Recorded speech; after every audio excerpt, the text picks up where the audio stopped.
রাসূল আকরাম সাল্লাল্লাহু আলাইহি ওয়াসাল্লামকে জিজ্ঞাসা করলেন, ইয়া রাসূলুল্লাহ, আপনি এই দোয়াটা কেন করলেন? রাসূলুল্লাহ তখন ডাক দিয়ে বললেন, ও আমার সাহাবারা, তোমরা ভালোভাবে শোনো, আল্লাহ রাব্বুল আলামিন সূরা মুমিন আমার উপরে নাজিল করে দিয়েছে। আর সূরা মুমিনের 1 নম্বর আয়াত থেকে 11 নম্বর আয়াত পর্যন্ত আল্লাহ রাব্বুল আলামিন মুমিনদের 7টা বৈশিষ্ট্য তুলে ধরেছে। কয়টা বৈশিষ্ট্য বলেন? 7টা বৈশিষ্ট্য আল্লাহ রাব্বুল আলামিন তুলে ধরেছেন। আর এই 7টা বৈশিষ্ট্য যদি কোনো ব্যক্তি নিজের ভিতরে ফিট করতে পারে, আর এই 7টা বৈশিষ্ট্যের ভিতরে যে ব্যাড নিউজগুলো আছে সেগুলো যদি সে বাদ দিতে পারে, তাহলে আল্লাহ রাব্বুল আলামিন ঘোষণা করে দিলেন, ইন্নাল্লাযীনা আমানু ওয়া আমিলুস সালিহাতি কানাত লাহুম জান্নাতুল ফিরদাউসি নুজুলা। আল্লাহু আকবার। আল্লাহ রাব্বুল আলামিন বললেন, ও আমার বান্দারা, আমি তোমাদের জন্য এমন নিয়ামত রেখেছি যে নিয়ামত তোমরা তোমাদের কল্পনা, তোমাদের অন্তরে যে কল্পনার মাত্রাটা রয়েছে, তোমাদের চক্ষুটা শীতল হওয়ার যে মাত্রা রয়েছে, সেগুলোকে ফেল করে দিবে। আর তোমাদের অন্তরটাকে আমি আল্লাহ রাব্বুল আলামিন প্রশান্ত করে দিব। এই জন্য তোমাদেরকে আমি জান্নাতের মেহমান, জান্নাতুল ফিরদাউসের মেহমান বানাবো। তাহলে যদি আমরা 7টা আমল করতে পারি, এই 7টা আমল যদি আমাদের ভিতরে নিতে পারি, তাহলে অবশ্যই আল্লাহ রাব্বুল আলামিন আমাদেরকে জান্নাতুল ফিরদাউসে নেবেন। শুধু যে জান্নাতুল ফিরদাউসে নেবেন শুধু তাই নয়, কেমন ভাবে নেবেন আল্লাহ রাব্বুল আলামিন এটাও বলে দিলেন, সালামুন আলাইকুম বিমা সাবারতুম ফানি'মা উকবাদ-দার। আল্লাহু আকবার। আল্লাহ রাব্বুল আলামিন বললেন, ও আমার বান্দারা, তোমরা যে জান্নাতে যাবে, আমি যে তোমাদের জন্য জান্নাত প্রস্তুত করে রাখছি, শুধু যে তোমাদেরকে জান্নাতে যাওয়ার অর্ডার দিব তা নয়, তোমাদের জন্য সালামুন আলাইকুম বিমা সাবারতুম ফানি'মা উকবাদ-দার, তোমাদের জন্য এমন ভাবে সম্বর্ধনা জানাবো, সম্মান জানাবো, এই সম্মানের এমন ভাব মোশান হবে যে তোমরা রাস্তা দিয়ে হেঁটে যাবে আর আমার ফেরেশতারা তোমাদেরকে স্বাগতম জানাতে থাকবে, সালাম জানাতে থাকবে। তাহলে আমরা যদি এই 7টা আমল করতে পারি, 7টা পয়েন্ট যদি আমরা মনে রাখতে পারি, জীবনের সঙ্গে ফিট করতে পারি, তাহলেই না আমাদের জীবনে কামিয়াব। আল্লাহ রাব্বুল আলামিন বললেন সূরা মুমিনের 1 নম্বর আয়াতে, আল্লাহ রাব্বুল আলামিন আপনাকে আমাকে বলতেছে, কদ আফলাহাল মুমিনুন। আল্লাহ বলতেছেন সফল তো তারাই। কারা সফল? যারা এই যে সামনেতে 7টা আমলের কথা বলা হবে, এই 7টা আমল যদি তারা নিজেদের সঙ্গে ফিট করতে পারে, তাহলে তারাই সফল। সফল মানুষ হচ্ছে, টাকা পয়সা থাকলেই কিন্তু সফল হওয়া যায় না। আল্লাহ রাব্বুল আলামিন যেহেতু কালামুল্লাহর ভিতরে কদ এই শব্দটা প্রথম দিলেন, এই শব্দটা প্রথম দেওয়ার অর্থ এটাই যে একদম যারাই 7টা আমল করবে তারাই সফল। সুবহানাল্লাহ বলেন। তাহলে এই 7টা আমল আমাদেরকে জানতে হবে। এর আগে আমরা জেনে নিই, আল্লাহ রাব্বুল আলামিন আমাদেরকে বলতেছেন যে তোমরা 2টা কাজ করো। 2টা কাজ কি কি? আল্লাহ রাব্বুল আলামিন বললেন, ফা'লাম আন্নাহু লা ইলাহা ইল্লাল্লাহু ওয়াস্তাগফির লিযামবিকা ওয়ালিল মুমিনিনা ওয়াল মুমিনাত। আল্লাহ বলতেছেন তোমরা তো ঈমান আনবাই, তোমাদেরকে সৃষ্টি করেছি আমার ইবাদত করার জন্য, কিন্তু তোমাদের 2টা কাজ হচ্ছে, প্রথম নাম্বার যে কাজ সেটা হচ্ছে তোমরা ওয়াস্তাগফির লিযামবিক, তোমরা নিজেরা তওবা করবা। আর এরপরে আল্লাহ রাব্বুল আলামিন বললেন ওয়ালিল মুমিনিনা ওয়াল মুমিনাত, তোমরা নিজেরা তওবা করবা এবং তোমরা নর নারী যারা মুমিন আছে তাদের জন্য তোমরা তওবা করো। এই জন্যই তো আমরা মিলাদ মাহফিলে এসে অনুষ্ঠান করে থাকি, তাই না? আমরা নিজেরা একজন মানুষ মারা গেলে তারপরে আমরা যে মিলাদের অনুষ্ঠান করি, কেন? যে মারা গেছে তার জন্য শুধু, যে মারা গেছে তার জন্য শুধু নয়, আল্লাহ রাব্বুল আলামিন যেহেতু বললেন ওয়াস্তাগফির লিযামবিক ওয়ালিল মুমিনিনা ওয়াল মুমিনাত, তোমরা নিজেরা তওবা করো এবং আমার নর নারী তোমাদের ভিতরে যারা মুমিন যারা মারা গেছে তাদের জন্য তোমরা তওবা করো। এই জন্য আমাদের এই দুইটা কাজ করতে হবে। তাহলে আসুন আমরা প্রথম জেনে নিই সফল কারা। যারা সবচাইতে বেশি টাকা পয়সাওয়ালার মালিক তারা কি সফল? বলেন তো এই গ্রামের ভিতরে সবচাইতে বেশি টাকা যার, সে যদি মনে করে যে টাকা পয়সা যা আছে সব আমার কবরের ভিতরে দিয়ে দাও, কোনো কি কাজে আসবে? কাজে আসবে? আসবে না। তাহলে কাজে আসার জন্য কিছু কারেন্সি আছে। কারেন্সি বলতে আমরা যেটা বুঝি টাকা, বিভিন্ন দেশে বিভিন্ন ধরনের নাম আছে। কবরেও কিছু টাকা আছে, কারেন্সি আছে, সেটার নাম হচ্ছে আমল। সেটার নাম কি? আমল। আপনি এখান থেকে আমতলি যাইতে গেলে আপনাকে গাড়িতে যাইতে হবে। আপনি যদি মনে করেন যে হেঁটে যাব, সেটা আলাদা জিনিস। যেখানে গাড়ি ছাড়া যাওয়া যায় না সেই জায়গাতে আপনাকে কেউ ফ্রিতে নিয়ে যাবে না। ফ্রিতে নিয়ে যাবে? যাবে না। তেমনি ভাবে হাসরের ময়দানেও আমলের দরকার আছে। আমল ছাড়া আপনার হাসরের ময়দান অন্ধকার। এই জন্য ওই কারেন্সি আমাদেরকে কি করতে হবে? ইনকাম করতে হবে দুনিয়াতেই। তাহলে আল্লাহ রাব্বুল আলামিন বলতেছেন তোমরা সফল হবা, আর তোমরা সফল হয়েই গেছো যদি তোমরা এই 7টা আমল করতে পারো। আপনারা বলেন তো একজনের নাম বলবো, সেই ব্যক্তি সফল না ব্যর্থ? হযরতে বিলাল রাদিয়াল্লাহু তাআলা তিনি সফল না ব্যর্থ বলেন? হযরতে বিলাল রাসূলুল্লাহ সাল্লাল্লাহু আলাইহি ওয়াসাল্লামের খাদেম এবং মুয়াজ্জিন ছিলেন। হযরতে বিলাল রাদিয়াল্লাহু তাআলা আনহু দুনিয়াতে থাকা অবস্থায় রাসূলুল্লাহ যখন মেরাজে গেলেন, যাবার পরে মেরাজে যেখানেই যায় সেখানেই বিলালের পায়ের খরমের আওয়াজ রাসূলুল্লাহর কানে আসে, সুবহানাল্লাহ। এরপরে দুনিয়াতে আবার যখন ফেরত আসলেন, আসার পরে বিলালকে ডাক দিলেন আর বিলালকে বললেন, ও বিলাল, এমন কি আমল তোমার রয়েছে যে আমলের কারণে আল্লাহ রাব্বুল আলামিন আমি যেখানেই যাই সেখানে মনে হয় যে আমার বিলাল আমার সঙ্গে আছে, সুবহানাল্লাহ। ইয়া রাসূলুল্লাহ, আমার তেমন কোনো আমল নাই। বিলাল বললেন, তেমন কোনো আমল আমার নাই, শুধুমাত্র একটা আমল আমি করি, যেটা হচ্ছে মসজিদে যখনই আমি ঢুকি ওযু করার পরে তখনই আমি তাহিয়াতুল ওযু যেটা বলা হয় 2 রাকাত নামাজ না পড়া পর্যন্ত আমি কখনোই মসজিদে বসি নাই। আল্লাহর রাসূল বললেন, ও বিলাল, এই আমলটা আল্লাহর কাছে যে এত পছন্দনীয়, তুমি জানো যতদিন আল্লাহ হায়াত দিয়েছে ততদিন পর্যন্ত তুমি জানো এই আমল বাদ দিও না। তাহলে ওই আমলের কত মর্যাদা! এই ব্যক্তিটা হচ্ছে সফল, যিনি রাসূলুল্লাহ সাল্লাল্লাহু আলাইহি ওয়াসাল্লাম তাকে ডাকলেন, তাকে ডাকার পরে জড়ায় ধরলেন আর তার কপালে কালো বিলালকে কপালের ভিতরে চুমু দিয়ে দিলেন, সুবহানাল্লাহ। তাহলে সফল তো হচ্ছেন তারা। তাহলে আমরা প্রথম নাম্বার যে গুণের কথা আল্লাহ রাব্বুল আলামিন বলেছেন, সফল ব্যক্তিদেরকে আল্লাহ রাব্বুল আলামিন আগে জানাই দিলেন। এরপরে আল্লাহ রাব্বুল আলামিন বলতেছেন, আল্লাযীনা হুম ফি সালাতিহিম খাশিউন। আল্লাহ বলতেছেন সফল তারা, মুমিন তারা, যারা নিজেদের নামাজকে নম্রতা এবং ভদ্রতার সহিত আদায় করে।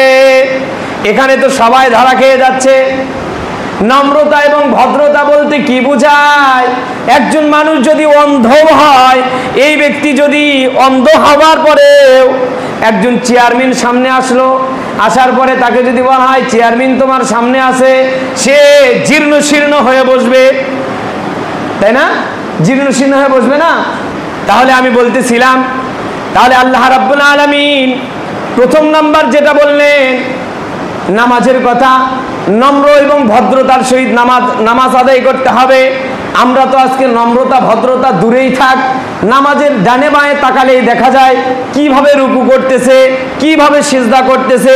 রুকু না করতেই রুকু থেকে উঠে দাঁড়াচ্ছে, এক সিজদা মাটিতে কপালটা না ঠেকতেই আবার উঠাচ্ছে। কিয়ামত পর্যন্ত যদি এভাবে কোনো ব্যক্তি নামাজ আদায় করে, একটা দিনের নামাজও তার কবুল হবে না।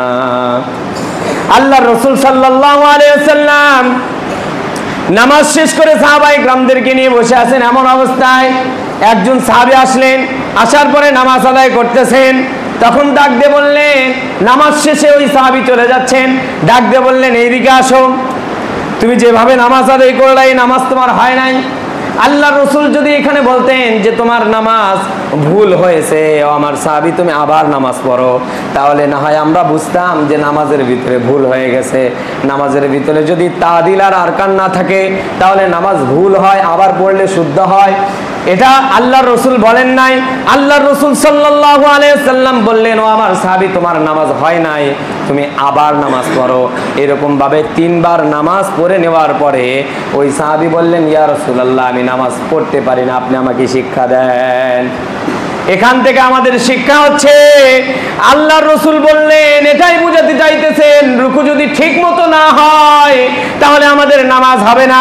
রুকু থেকে সোজা হয়ে যদি সঠিকভাবে না দাঁড়ায়, যদি আমরা সোজা হয়ে না দাঁড়াই, যদি এখানে অপেক্ষা না করি, তাহলে আমাদের নামাজ হবে না, আমাদের নামাজ হবে না। কিয়ামত পর্যন্তও যদি কেউ নামাজ পড়ে এইভাবে রুকু দিছে আবার, তার নামাজ হবে না। কারণ দাঁড়ানোটা হচ্ছে ওয়াজিব। দাঁড়ানোটা কি ওয়াজিব। নামাজের ভিতরে যদি দাঁড়ানো ঠিক না হয় তাহলে তার নামাজ হবে না। কতক্ষণ পর্যন্ত নামাজ হবে না? যতক্ষণ পর্যন্ত সে সাহু সিজদা না দিবে। বলেন তো, আমরা যদি রুকু সিজদা না দেই, রুকু সিজদা ঠিক মতো না দেই, আমরা কি নামাজ শেষে সাহু সিজদা দিয়ে নামাজ শেষ করি? করি না। আমরা কিন্তু 2 পাশে সালাম ফিরে মসজিদ থেকে বাইরে চলে গেলাম। আরে আমরা তো সময় দিছি নামাজ পড়ার জন্যই তো কাজ ফেলে দিয়ে মসজিদে আসছি, তাই কি না? তাহলে একটু ভালোভাবে নামাজ পড়ি।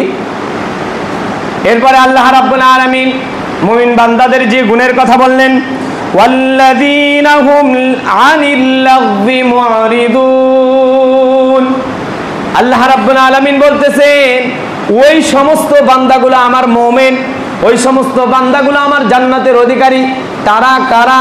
আনিল লাগবি মুরিদুন, তারা হচ্ছে অসার কথাবার্তা থেকে দূরে থাকবে। অসার কথাবার্তা বলতে অশ্লীল কথাবার্তা। অশ্লীলের ভিতরে এটাও পড়ে, যেটা হচ্ছে একজন মানুষ না থাকাকালীন আপনি ওই মানুষের গীবত করতেছেন।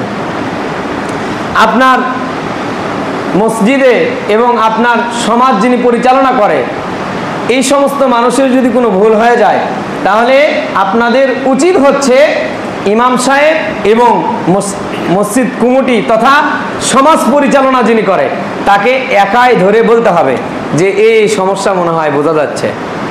তখন তিনি বুঝবেন যে আসলেই মনে হয় সমস্যা, সমাধান করতে হবে।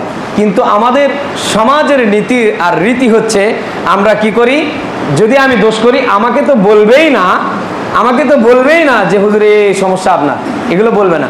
বরঞ্চ আমতলী বাজারে একটা স্টলে বসবে আর 8-10 জন মানুষকে নিয়ে বলা বলি শুরু, যে ইমাম সাহেবের এই হচ্ছে, ওই হচ্ছে, তাই হচ্ছে, শুরু হয়ে গেছে। এই সমস্ত কথার নামই হচ্ছে অসার কথাবার্তা।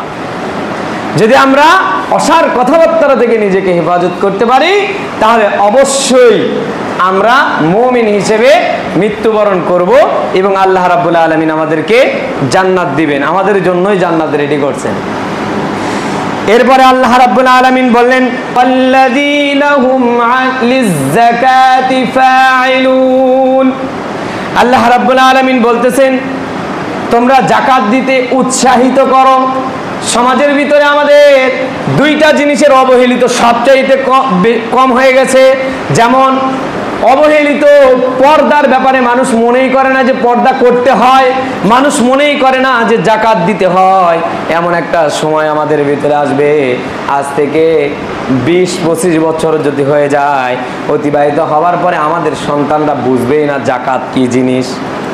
হ্যাঁ, আমাদের সন্তানরা বুঝবেই না যে যাকাত কি জিনিস, পর্দা কি জিনিস। আমরা তো এই মসজিদে যদি এগুলো বিষয় নিয়ে আলোচনা করা হয়, তাহলে দেখবেন যে একজনের গায়ে লাগে গেছে। যাকাতের বিষয়ে, সুদের ব্যাপারে যে কোনো বিষয়ে আলোচনা করলেই যে কোনো একজনের গায়ে লাগবে। গায়ে লাগলেই সমস্যা, গায়ে লাগলেই সমস্যা। ইমাম আর চলবে না, বাতিল করো। আপনারা হয়তো আগে এটা বলতেন, এরকম ভাবে কথা বলতেছি, আপনার মন খারাপ করতেছেন নাকি? আগে হয়তো এই কথা বলা হতো যে ইমাম দিয়ে ঘর ছাবো, ইমাম দিয়ে ঘর ছাবো। সেই দিন নাই আর। সেই দিন আর নাই। আমরা একসাথে এসএসসি পরীক্ষা দিছি 52 জন, মাত্র 2 জন আমরা মাদ্রাসায় পড়ছি, আর বাদ বাকি সব কলেজে। আপনি কোথায় পাবেন আলেম? কোথায় আলেম পাবেন? আপনি আলেম খুঁজে পাবেন না কিছুদিন পর। এই জন্য আমাদের উচিত হচ্ছে আলেমদের মর্যাদা বোঝা, আলেমদের মর্যাদা বোঝা। কথা বলতেছিলাম যাকাতের ব্যাপারে। হযরতে মুসা আলাইহিস সালাতু ওয়াস সালাম যখন যাকাতের ওয়াজ করলেন কারুনের কাছে, কারণ তখন সিদ্ধান্ত নিলেন যে এত সম্পদ আমি ইনকাম করেছি আমার উপার্জন দিয়া, আমি কেন তার আল্লাহকে দিতে যাব? নাউজুবিল্লাহ, কেন তার আল্লাহকে আমি দিতে যাব? তখন কারণ সিদ্ধান্ত করলেন, বুদ্ধি করলেন যে একজন নষ্টা মহিলাকে সিদ্ধান্ত করে মুসার পিছনে লাগাই দিলেন, আর একটা মজলিসের ভিতরে ওই নষ্টা মহিলাকে বলতে বললেন যে তুমি বলবা যে মুসা আমার সঙ্গে জিনা করেছে। নাউজুবিল্লাহ, এই কথা বললাম, কারণ এই কথা যদি তুমি না বলো তাহলে তোমার ব্যবস্থা আমি নিব। যখন মজলিস সমাগম শুরু হয়ে গেল, তখন কারণ বারবার মহিলাকে আঘাত করে যে বলো না কেন, বলো, তাড়াতাড়ি বলো। তখন মুসা আলাইহিস সালাতু ওয়াস সালাম যখন বক্তব্য শুরু করেছেন, এই মুহূর্তে কারণ যখন ওই মহিলাকে বারবার তাগিদ দিচ্ছেন, ওই মহিলা তখন বলতেছেন, ও মুসা, আমাকে কারণ নিয়ে আসছে আপনার বিরুদ্ধে কথা বলার জন্য। তাহলে কার পক্ষে গেল? মুসা আলাইহিস সালামের পক্ষেই মহিলা বললেন কথা। কারণ তখন ওই মহিলাকে আঘাত করা শুরু করলেন, আর সবাই জেনে গেল যে কি অপবাদ দিতে যাচ্ছিলেন। মুসা আলাইহিস সালাতু ওয়াস সালাম তিনি অত্যন্ত রাগী মানুষ ছিলেন। তিনি যখন আল্লাহর কাছে দোয়া করলেন, এই রব, আমাকে কত বড় একটা অপবাদ দিতে চাইতেছিল এই কারণের সম্পদ সহ তাকে নিচে ডাবায়া দেন। সম্পদ সহ কেন দিলেন? চাইলে তো কারুনকেই নিচে ডাবাতে পারতেন। আর বনি ইসরায়েলের লোকগুলো এমন তেরা ছিলেন, তারা হয়তো বলতেন যে কারুনকে মাটির নিচে দিয়ে সব সম্পদের মালিক এখন মুসা হতে চাচ্ছে। এই জন্য আল্লাহ রাব্বুল আলামিন তার সম্পদ এবং তাকে নিজে মাটির নিচে ডাবায় দিলেন, শুধুমাত্র যাকাতের ব্যাপারে ওয়াজ করার কারণে তার বিরুদ্ধে লাগছিলেন আর অপবাদ দেওয়ার সিদ্ধান্ত নিয়েছিলেন। এই জন্য আল্লাহ রাব্বুল আলামিন তাকে মাটির নিচে ডাবায় দিলেন। হযরত ওমর ফারুক রাদিয়াল্লাহু তাআলা তেনার জামানায় যাকাত দেওয়ার লোক খুঁজে পাওয়া যেত না। যাকাত দেওয়ার লোক খুঁজে পাওয়া যেত না, মাথায় টাকা নিয়ে ঘুরতেন যে কোথায় লোক পাওয়া যাবে। একজন হঠাৎ করে একদিন দেখলেন যে একটা জীর্ণশীর্ণ লোক টাকা নিয়ে মাথায় একটা বস্তা নিয়ে ঘুরতেছে। তার কাছে আরেকজন একটা বস্তা নিয়ে নামালেন আর বললেন যে ভাই, আমি কিছু টাকা নিয়ে আসছি, আপনাকে দেখা যাচ্ছে যে আপনি খুব হয়রানির ভিতরে আছেন, আপনি মনে হয় যাকাত নেওয়ার জন্য ঘুরতেছেন। ওই ব্যক্তিটাও মাথা থেকে বস্তা নামালেন আর বললেন, তোমার যাকাত লাগলে তুমি নিয়ে যাও। সুবহানাল্লাহ বলেন। তাহলে আমরা তো যাকাতের ব্যাপারটা ভুলেই গেছি, আর তারা কি করছেন? যাকাত দেওয়ার জন্য খুঁজে খুঁজে বেড়াচ্ছেন। যাই হোক, সময় স্বল্পতার কারণে আলোচনা 2 থেকে 3 যাওয়া গেল না। আল্লাহ পাক রব্বুল আলামিন আমাদেরকে বোঝার তৌফিক দান করুক। আর যে 2টা পয়েন্ট বললাম, নামাজ এবং যাকাত, এই 2টা আমাদেরকে আমলে নেওয়ার মতো তৌফিক দান করুক। আল্লাহুম্মা আমিন।